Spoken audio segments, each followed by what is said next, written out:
আসলে শুধু আমি না, আমার মনে হয় প্রত্যেকটা মেয়েকে যদি জিজ্ঞেস করা হয় যে তুমি কাকে বেশি ভালোবাসো, সবার আগে বাবার নামটা চলে আসবে। তো আমার বাবার পুরো ফেস কাটিং হচ্ছে আমি পেয়েছি।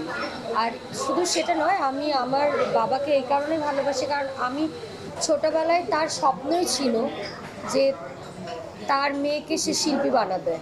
তো একটা বাবার স্বপ্ন যখন মেয়ের স্বপ্নের সাথে মিলিত হয়, তখন ওই ব্যাপারটা কিন্তু অন্যরকম। তো আমি আমার বাবাকে অলওয়েজ ভালোবাসি এই কারণে, যে কারণ সেই ছোট্টবেলায় হাঁটি হাঁটি পা পা করে আমাকে হাতে একদম আঙ্গুল ধরে আমার গুরুজির কাছে আমাকে নিয়ে যাওয়া হয়েছে।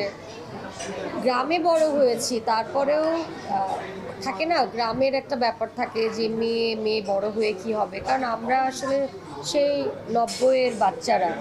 তো তখন কিন্তু এইরকম এত ফ্যাসিলিটি ছিল না। এখন যে ফ্যাসিলিটি বাচ্চারা পাচ্ছে আমরা আমাদের চিন্তাই করতে পারি না। আমাদের মারা কিন্তু ফেসবুক কি জিনিস জানে না। এখনকার বাচ্চাদের মারা ফেসবুক কি জানে, কিন্তু আমাদের মা বাবারা তারা কিন্তু এই দুনিয়ার সাথে কিন্তু কানেক্টেড না।